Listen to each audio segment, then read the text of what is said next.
Pamulaparthi Venkata Narasimha Rao June 28, 1921 December 23, 2004 ఒక న్యాయవాది. భారతదేశానికి 9వ ప్రధానమంత్రిగా 1991 నుంచి 1996 దాకా పనిచేశాడు. ఈయన బహుభాషావేత్త, రచయిత కూడా. ఈ పదవిని అధిష్ఠించిన మొదటి దాక్షిణాత్యుడు, ఒకే ఒక్క తెలుగువాడు. భారత ఆర్థిక వ్యవస్థలో విప్లవాత్మకమైన సంస్కరణలకు బీజం వేసి, కుంటుతున్న వ్యవస్థను తిరిగి పట్టాలెక్కించిన ఘనతను సొంతం చేసుకున్న వ్యక్తి.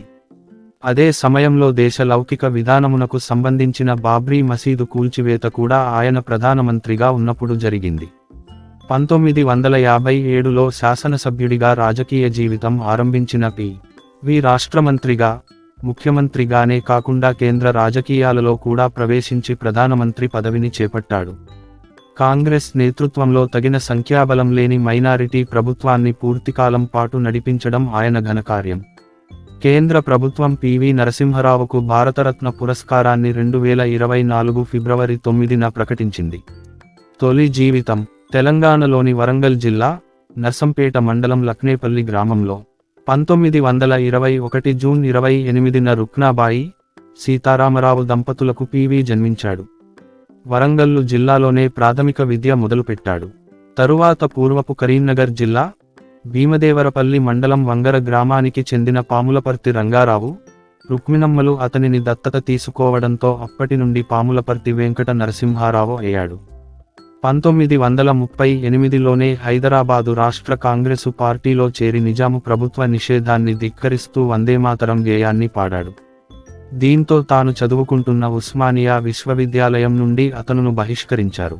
దాంతో ఓ మిత్రుడి సాయంతో నాగపూర్ విశ్వవిద్యాలయంలో చేరి నాగపూరులో ఆ మిత్రుడి ఇంట్లోనే ఉంటూ 1940 నుండి 1944 వరకు ఎల్.ఎల్.బి. చదివాడు. స్వామి రామానంద తీర్థ, బూర్గుల రామకృష్ణారావుల అనుయాయిగా స్వాతంత్ర్యోద్యమంలోనూ, హైదరాబాదు విముక్తి పోరాటంలోనూ పాల్గొన్నాడు.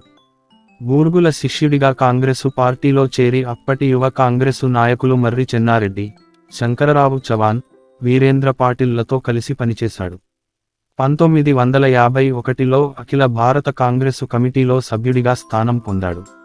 నరసింహారావు తన రాజకీయ జీవితాన్ని జర్నలిస్టుగా ప్రారంభించి, కాకతీయ పత్రిక నడిపి అందులో జయ అనే మారుపేరుతో 1950 ప్రాంతాలలో వ్రాసేవాడు. బహుభాషలు నేర్చి ప్రయోగించాడు.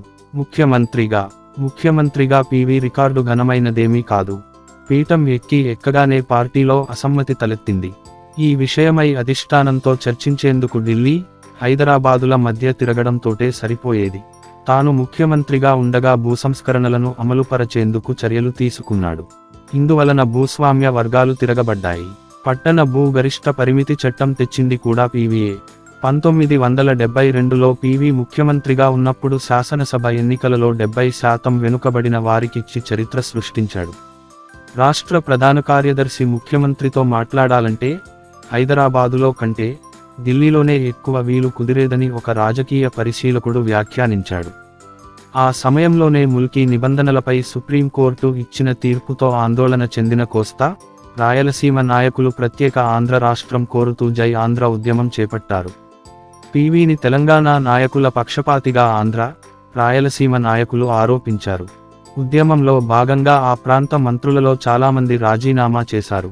రాజీనామా చేసిన మంత్రుల స్థానంలో 1973 జనవరి 8న కొత్త మంత్రులను తీసుకుని పి.వి. మంత్రివర్గ పునర్వ్యవస్థీకరణ చేశాడు. అయితే పార్టీ అధిష్టానం ఆలోచన పూర్తిగా భిన్నంగా ఉంది. మంత్రివర్గ పునర్వ్యవస్థీకరణ జరిగిన మరునాడే కేంద్రం రాష్ట్ర ప్రభుత్వాన్ని రద్దు చేసి, శాసనసభను సుప్తచేతనావస్థలో ఉంచి, రాష్ట్రపతి పాలనను విధించింది. ఆ విధంగా పి.వి. ముఖ్యమంత్రిత్వం ముగిసింది. శాసనసభ సభ్యుడిగా 1977 వరకు అతను కొనసాగిన రాష్ట్ర రాజకీయాల్లో పూర్తిగా పక్కన పెట్టబడ్డాడు. పి.వి. దగ్గర నుండి అసలు విషయానికి రాబట్టటం అంత తేలిక కాదు.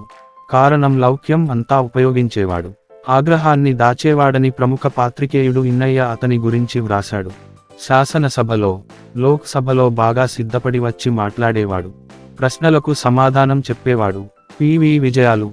పి.వి. ప్రధానమంత్రిగా ఉన్న కాలంలో భారత రాజకీయ, ఆర్థిక, సామాజిక వ్యవస్థలలో ఎన్నో గొప్ప మలుపులు, పరిణామాలు చోటుచేసుకున్నాయి. ఎన్నో అవినీతి ఆరోపణలు ప్రభుత్వాన్ని, పివిని చుట్టుముట్టాయి. దివాలా తీసే స్థాయికి చేరుకున్న ఆర్థిక వ్యవస్థకు పునరుజ్జీవం కల్పించేందుకు సంస్కరణలకు బీజం వేశాడు. తన ఆర్థిక మంత్రి మన్మోహన్ సింగ్కు స్వేచ్ఛనిచ్చి సంస్కరణలకు ఊతమిచ్చాడు. ఆ సంస్కరణల పర్యవసానమే ఆ తరువాతి కాలంలో భారత ఆర్థిక వ్యవస్థ సాధించిన అద్భుతమైన అభివృద్ధి. అందుకే పివిని ఆర్థిక సంస్కరణల పితామహుడిగా పేర్కొంటారు. పంజాబు తీవ్రవాదాన్ని విజయవంతంగా అణచివేసిన ఘనత పివి ప్రభుత్వానిదే. కాశ్మీరు తీవ్రవాదులు ప్రముఖులను అపహరించినప్పుడు వారి డిమాండ్లకు లొంగకుండా ప్రముఖులను విడిపించిన ఘనత కూడా పివిదే. ఇజ్రాయిల్తో దౌత్య సంబంధాలు, తీవ్రవాదానికి పాకిస్తాను ఇస్తున్న ప్రోత్సాహాన్ని బయటపెట్టి ప్రపంచ దేశాల్లో చర్చకు పెట్టడం, ఆగ్నేయాసియా దేశాలతో సంబంధాలు పెంచుకోవడం, చైనా, ఇరానులతో సంబంధాలు పెంచుకోవడం వంటివి విదేశీ సంబంధాల్లో పివి ప్రభుత్వం సాధించిన అనేక విజయాల్లో కొన్ని. 1998లో వాజపేయి ప్రభుత్వం జరిపిన అణుపరీక్షల కార్యక్రమాన్ని మొదలుపెట్టింది పివి ప్రభుత్వమే. అతను కాలంలోనే బాంబు తయారైంది. ఈ విషయాన్ని స్వయంగా వాజపేయే ప్రకటించాడు. పివిపై విమర్శ. పివి తన జీవితంలో ఎదుర్కొన్న వివాదాలు, అవినీతి ఆరోపణలు దాదాపుగా అన్నీ అతను ప్రధానమంత్రిగా ఉన్న కాలంలో జరిగిన సంఘటనల పర్యవసానాలే. 1994లో లోక్ సభలో అవిశ్వాస తీర్మాన గండం నుండి తన మైనారిటీ ప్రభుత్వాన్ని గట్టెక్కించడానికి వక్ర మార్గాలను అనుసరించారని విమర్శలు ఉన్నాయి. 1992 డిసెంబర్ 6న అయోధ్యలో బాబరీ మసీదును కూలగొట్టిన సంఘటన అతను 5 ఏళ్ల పాలనలోనూ జరిగిన అత్యంత పెద్ద సంఘటన. దాన్ని కాపాడలేకపోవడం అతను వైఫల్యాల్లో అతిపెద్దది. సాధువులకు, బాబాలకు అతను సన్నిహితంగా ఉండేవాడు. సాహితీ కృషి. రాజకీయాల్లో తీరిక లేకుండా ఉన్నా పివి తన ఇతర వ్యాసంగాలను వదిలిపెట్టలేదు. తనకు ప్రియమైన సాహిత్య కృషి, కంప్యూటరును ఉపయోగించడం వంటి పనులు చేస్తూనే ఉండేవాడు. కంప్యూటరును ఉపయోగించడంలో పివి ముందంజలో ఉండేవాడు.